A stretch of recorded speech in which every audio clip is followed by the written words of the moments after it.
নমস্কাৰ মৰমৰ ছাত্ৰ ছাত্ৰীসকল, আজি আমি আলোচনা কৰিম ক্লাছ 7ৰ সায়েন্সৰ চেপ্টাৰ নম্বৰ 4। আমাৰ কি দি আছে পাঠটো চোৱা তোমালোকে। পোহৰৰ সৈতে ধেমালি, ছাঁ আৰু প্ৰতিফলন। ছাত্ৰ ছাত্ৰীসকল, এইটো এটা খুবেই ইণ্টাৰেষ্টিং পাৰ্ট। তোমালোকে জাষ্ট মনোযোগেৰে ভিডিঅ'টো চোৱা। ইয়াত তোমালোকৰ পোহৰৰ বিষয়ে বহুতখিনি নলেজ হৈ যাব। প্ৰথমতে আমি আলোচনা কৰিম ইয়াৰ শুদ্ধ উত্তৰবিলাক। ইয়াত তোমালোকৰ মাল্টিপল চইচ কেইটামান কুৱেশ্যন দিয়া আছে, সেইখিনি তোমালোকে ভালকৈ এবাৰ চাই লোৱা। যেনেকুৱা কি দিয়া আছে, তলৰ কোনটো পোহৰৰ কৃত্ৰিম উৎস? এইটো হ'ব কি আমাৰ বিদ্যুতিক বাল্ব। এইটো আমাৰ কুৱেশ্যন সঠিক উত্তৰ, আৰু তোমালোকে ডি নম্বৰটো এনেকৈ ভৰ্তি কৰি দিবা। তাৰপিছত 2 নম্বৰ চোৱা কি দিছে, ছাঁৰ গঠনৰ বাবে তলৰ কোনটো উপাদান প্ৰয়োজনীয় নহয়? এইটো হ'ব আমাৰ বস্তুৰ ৰং। এইটো তোমালোকৰ এনচাৰটো চি নম্বৰটো তোমালোকে পূৰ কৰি দি দিবা। তাৰপিছত তোমালোকে 3 নম্বৰ, ইয়াত কৈছে কি ছাঁৰ ৰং হৈছে কেৱল কলা। বি নম্বৰটো হ'ব ইয়াৰ সঠিক উত্তৰ। তোমালোকে বি নম্বৰটো কাঠ পেঞ্চিলেৰে ধুনীয়াকৈ ভৰ্তি কৰি দিবা। 4 নম্বৰটো তলৰ কোনবিধ পদাৰ্থৰ মাজেৰে আমি দেখা পাব পাৰোঁ? ইয়াৰ উত্তৰটো হ'ব স্বচ্ছ কাঁচৰ গিলাচ, মানে ট্ৰান্সপাৰেণ্ট কাঁচৰ গিলাচ। ইয়াৰ উত্তৰটো হ'ব চি নম্বৰ, এনেকৈ তোমালোকে পূৰ কৰি দিবা। আৰু আমাৰ শেষৰটো 5 নম্বৰটো কি দিছে, সীমাই এখন সমতল দাপনৰ পৰা 3 মিটাৰ দূৰত আছে। যদি তাই দাপনৰ পিনে কেইখোজমান আগবাঢ়ে তেন্তে দাপনৰ প্ৰতিবিম্ব আকাৰৰ কি পৰিৱৰ্তন হ'ব? ইয়াৰ উত্তৰটো হ'ব কি আমাৰ আকাৰ একে থাকিব। তোমালোকে চি নম্বৰটো কাঠ পেঞ্চিলেৰে পূৰ কৰি দিবা। এতিয়া খালী ঠাই পূৰ কৰা। 1 নম্বৰত হ'ব ৰং, ছাঁৰ কোনো ৰং নাই। 2 নম্বৰটো হ'ব ওলোটা, পিনহল কেমেৰাই ওলোটা প্ৰতিবিম্ব গঠন কৰে। আৰু 3 নম্বৰটো হ'ব ৰবাৰ আপচ কিন্তু স্বচ্ছ। আপচ মানে সৰহ প, এইটো স্বচ্ছ লিখিব, আপচ কিন্তু স্বচ্ছ মানে দেখা পোৱা যায়। তাৰপিছত 4 নম্বৰ কি কৈছে, যেতিয়া আমি দাপনত চাওঁ বাওঁ হাতখন সোঁহাত যেন দেখা যায়, এনে পৰিঘটনা কি বুলি কোৱা হয়? এইটো হ'ব পাৰ্শ্বীয় বিলোমন। অসমীয়াত কি কয়? পাৰ্শ্বীয় বিলোমন। স্পেলিংটো কি আছে আমাৰ পয়াকাৰ পা, তাৰপিছত চত ব, দীৰ্ঘিকাৰ অন্তস্থীয়, আৰু এইটো কি হ'ব বয়স্কাৰ বি, লয়াকাৰ ল, ম আৰু দন্তেৰ ন। তাৰপিছত তোমালোকে 3 নম্বৰ, ইয়াত তোমালোকে শুদ্ধ উত্তৰটো বাছি উলিওৱা।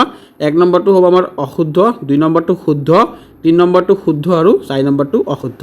তোমালোকে এইখিনি চাই মিলাই ল'বা। তলত দিয়াবোৰ মিলাই লোৱা, একেবাৰে ধুনীয়াকৈ দিয়া আছে। 1 নম্বৰটো হ'ব আমাৰ 3 নম্বৰত, 2 নম্বৰটো হ'ব আমাৰ 4 নম্বৰত, আৰু 3 নম্বৰটো হ'ব 1 নম্বৰত, আৰু 4 নম্বৰটো হ'ব 2 নম্বৰত। একেবাৰে ধুনীয়াকৈ মিলাই দিয়া আছে, তোমালোকে চাই মিলাই লোৱা। তাৰপিছত তোমালোকৰ 5 নম্বৰত চিন্তা কৰা আৰু উত্তৰ দিয়া।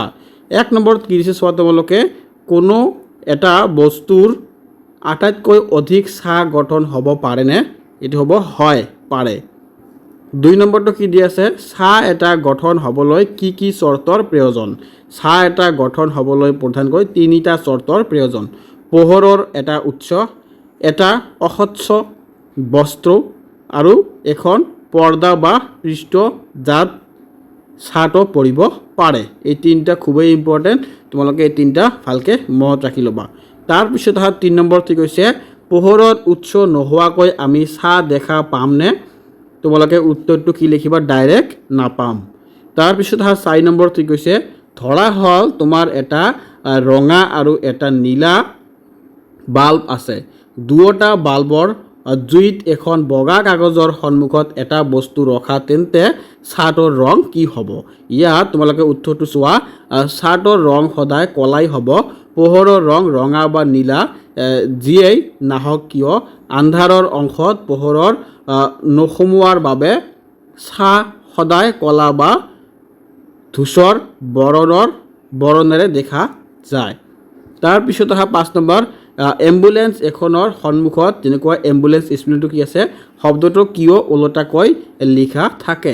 এম্বুলেঞ্চ শব্দটো তোমালোকে চাবা, যেতিয়া তোমালোকৰ ঘৰত বা কেতিয়াবা ৰাস্তা ঘাটত তোমালোকে এটা এম্বুলেঞ্চ দেখা পাবা, চাবা তোমালোকে এম্বুলেঞ্চৰ ওপৰত এম্বুলেঞ্চ লিখাটো তোমালোকৰ ইফালৰ পৰা লিখা থাকে। প্ৰথমত ই থাকিব, তাৰপিছত চি থাকিব, এনেকুৱাকৈ দিয়া থাকিব। ইয়াত তোমালোকে উত্তৰটো চোৱা কি দিছে, কি কাৰণত এনেকুৱা ওলোটাকৈ দিয়া থাকে তোমালোকে জাষ্ট এই বস্তুটো অলপ চাই লোৱা, তোমালোকৰ ক্লিয়াৰ হৈ যাব। কাৰণ এম্বুলেন্সৰ আগত যোৱা গাড়ী চালকজনে যেতিয়া নিজৰ গাড়ীৰ ৰিয়াৰ ভিউ দাপন মানে আইনাত পিছলৈ যাব, তেতিয়া দাপনৰ অপচয় পৰিৱৰ্তন ধৰ্মৰ বাবে সেই ওলোটা আখৰকেইটা পোন হৈ এম্বুলেন্স হিচাপে স্পষ্টকৈ পৰিব পাৰিব আৰু এম্বুলেন্সখনক সোনকালে বাট এৰি দিব পাৰিব। ছাত্ৰ ছাত্ৰীসকল তোমালোকে এই বস্তুটো বুজি পাইছে নাই ভালকৈ মোক কমেণ্টত জনাবা। মই এবাৰ থুলমূলকৈ বুজাই দিছোঁ।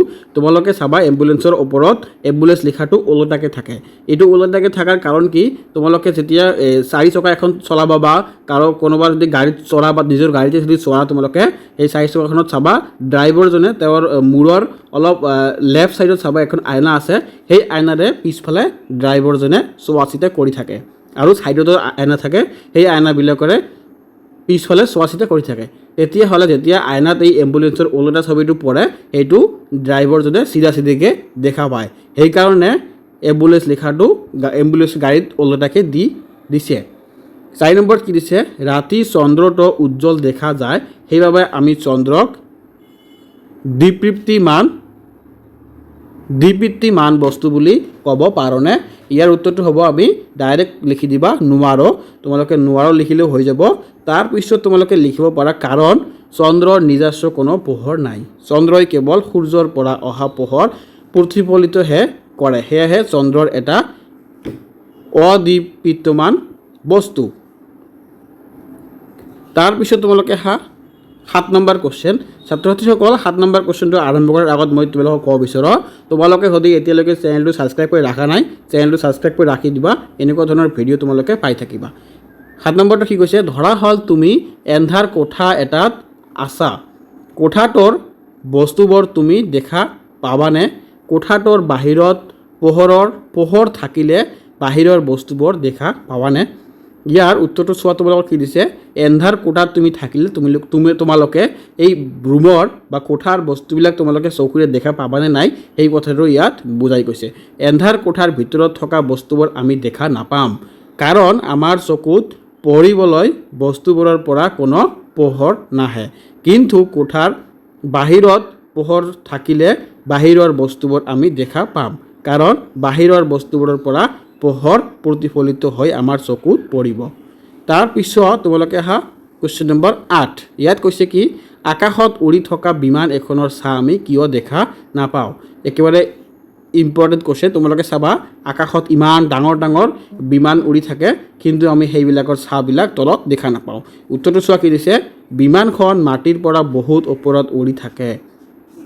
বিমানখনে পোহৰৰ ভেটি ছাঁ সৃষ্টি কৰিলেও বিমানখন আৰু মাটিৰ মাজত দূৰত্ব অতি বেছি হোৱাৰ বাবে ইয়াৰ ছাঁটো মাটিত পৰাৰ আগতেই পোহৰৰ প্ৰসাৰণৰ বাবে বিলীন হৈ যায়। তাৰপিছত তোমালোকে কুৱেশ্যন নম্বৰ 9। ছাত্ৰ ছাত্ৰীসকল এইটো চাগে লাষ্ট কুৱেশ্যন। ইয়াত কৈছে কি, পিনহল কেমেৰাৰ নীতি কি? পিনহল কেমেৰাৰে সৃষ্টি হোৱা প্ৰতিবিম্বৰ বৈশিষ্ট্যবোৰ লিখা। উত্তৰটো চোৱা কি দিছে, পিনহল কেমেৰাৰ মূল নীতি হ'ল পোহৰে সদায় সৰল ৰেখাত গতি কৰে। ইয়াৰ বৈশিষ্ট্যখিনি চোৱা তোমালোকে, প্ৰতিবিম্বৰ বৈশিষ্ট্যসমূহ কি আছে। 1 নম্বৰটো কি আছে, প্ৰতিবিম্বটো সদায় ওলোটা হয়। 2 নম্বৰ কি দিছে, প্ৰতিবিম্বটো লক্ষ্যবস্তুৰ প্ৰকৃত ৰঙেৰে হয়। 3 নম্বৰ দিছে ই এক প্ৰকৃত প্ৰতিবিম্ব। তাৰপিছত তোমালোকে কুৱেশ্যন নম্বৰ 10। ইয়াত কৈছে কি, সীমাই এখন সমতল দাপনৰ সন্মুখত 6 মিটাৰ দূৰত থিয় হৈ আছে।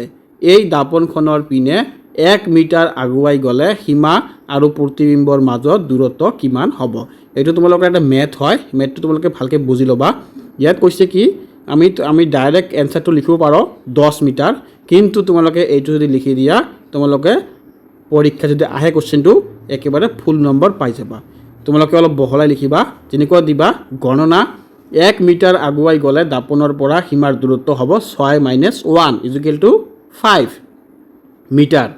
সমতল দাপনত প্ৰতিবিম্ব 5 মিটাৰ পিছত গঠিত হ'ব, গতিকে সীমা আৰু প্ৰতিবিম্বৰ মাজত মুঠ দূৰত্ব হ'ব 5 + 5 = 10 মিটাৰ। তাৰপিছত 11 নম্বৰ ঠিক আছে, তলৰ বস্তু বা পদাৰ্থবোৰক স্বচ্ছ অস্বচ্ছ ঈষৎ স্বচ্ছ দীপ্তিমান বা অদীপ্তিমান হিচাপে শ্ৰেণী বিভাজন কৰা ইয়াত তোমালোকৰ কিছুমান ৱাৰ্ড দি আছে এইবিলাক তোমালোকৰ কি কি ৱাৰ্ড কোনটো স্বচ্ছ হ'ব কোনটো অস্বচ্ছ হ'ব লিখিব লাগে যেনেকৈ স্বচ্ছ কি আছে ফুটকুৰা শিল আৰু পানী বায়ু অস্বচ্ছ কি হ'ব এটুকুৰা কাঠ এখন দাপন এলুমিনিয়ামৰ পাত স্বচ্ছ কি হ'ব কুঁৱলী যুক্ত কাঁচ আৰু দীপ্তিমান কি হ'ব সূৰ্য জোনাকী পৰুৱা আৰু টিউবলাইট অদীপ্তিমান কি হ'ব চন্দ্ৰ এটুকুৰা কাঠ এখন দাপন আৰু এলুমিনিয়ামৰ পাত ছাত্ৰ ছাত্ৰীসকল মোৰ ভিডিঅ'টো ইয়াতে সামৰণি মাৰিলোঁ তোমালোকক যদি ভিডিঅ'টো ভাল লাগিছে তেনেহ'লে চেনেলটো ছাবস্ক্ৰাইব কৰি ৰাখিবা এনেকুৱা ধৰণৰ ভিডিঅ' পাই থাকিবা চ' আজি মই ইয়াতে সামৰণি মাৰিলোঁ তোমালোকৰ লগত মোৰ নেক্সট ভিডিঅ'ত দেখা হ'ব যদি তোমালোকে চেনেলটো ছাবস্ক্ৰাইব কৰি ৰাখি দিয়া